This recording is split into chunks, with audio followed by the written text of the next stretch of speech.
வருகின்ற 18ஆம் தேதி என்று ஒரு வரலாற்று நாயகன், எதிர்கால தமிழக மக்களால் போற்றப்படுகிற, ஒரு மாற்றத்தை உருவாக்குகிற மக்கள் சக்தியாக இருக்கிற தமிழக வெற்றி கழகத்தினுடைய தலைவர் விஜய் அவர்கள் இங்கே வருகை தருகிறார்கள். முதலில் தமிழகத்திலே பாண்டிச்சேரிக்கு பிறகு தமிழகம் வருகை தர இருக்கிறார்கள். இந்த நிகழ்ச்சி என்பது ஒரு வரலாறு படைக்கின்ற நிகழ்ச்சியாக இது அமையும். அவர்தான் தமிழ்நாட்டின் முதலமைச்சர். வருகின்ற 18ஆம் தேதி என்று ஒரு வரலாற்று நாயகன், எதிர்கால தமிழக மக்களால் போற்றப்படுகிற, ஒரு மாற்றத்தை உருவாக்குகிற மக்கள் சக்தியாக இருக்கிற தமிழக வெற்றி கழகத்தினுடைய தலைவர் விஜய் அவர்கள் இங்கே வருகை தருகிறார்கள்.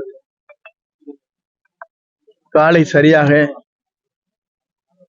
11 மணியிலிருந்து 1 மணிக்குள் அந்த நிகழ்ச்சி நடைபெற இருக்கிறது.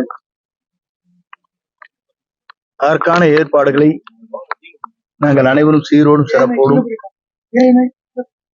ஏற்பாடுகளை செய்து வருகிறோம். இந்த நிகழ்ச்சி அரசு அலுவலர்கள் கேட்டதை போல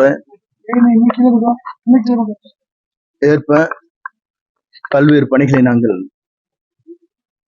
நிறைவேற்றி தருவதற்கு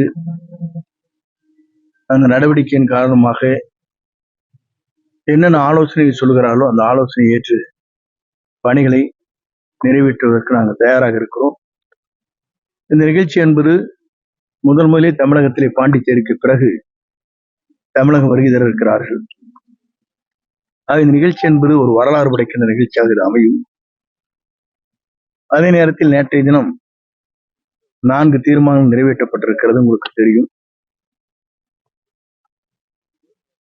நம்முடைய வெற்றி கழகத்தினுடைய மக்கள் நாயகன், மக்களால் எதிர்காலத்தை அருகிலே அமர்த்தப் போகிற வெற்றி கழகத்துடைய தலைவர், அவர்தான் தமிழ்நாட்டின் முதலமைச்சர் என்பதை ஏற்றுக்கொண்டு எந்த இயக்கத்தை சார்ந்தவர்களாக இருந்தாலும் வருவதற்கு நாங்கள் அவர்களை அத்தனை பேரின் அன்போடு அரவணைத்து செல்வதற்கு தீர்மானங்கள் நிறைவேற்றப்பட்டிருக்கிறது, தெளிவுபடுத்தப்பட்டிருக்கிறது. அவர்தான் தமிழ்நாட்டின் முதலமைச்சர் என்ற முறையில் கூட்டணிகள் வருகின்றவர்களை வரவேற்கிறோம்.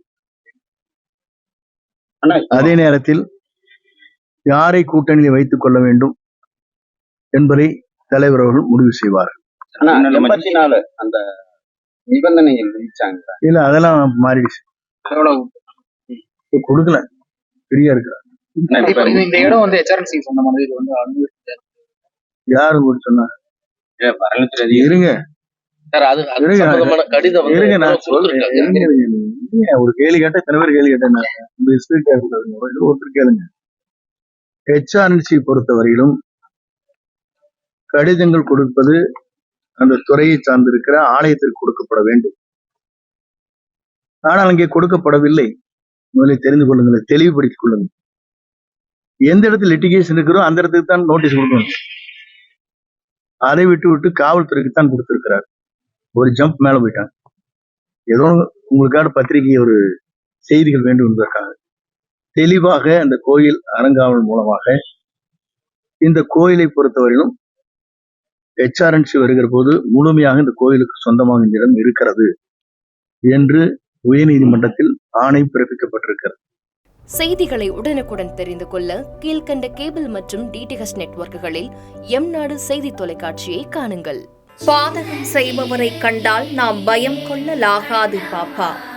மோதி மிதித்து விடு பாப்பா, அவர் முகத்தில் உமிழ்ந்து விடு பாப்பா. அண்மை செய்திகளை உடனுக்குடன் தெரிந்து கொள்ள இணைந்திருங்கள் எம்நாடு தொலைக்காட்சியுடன்.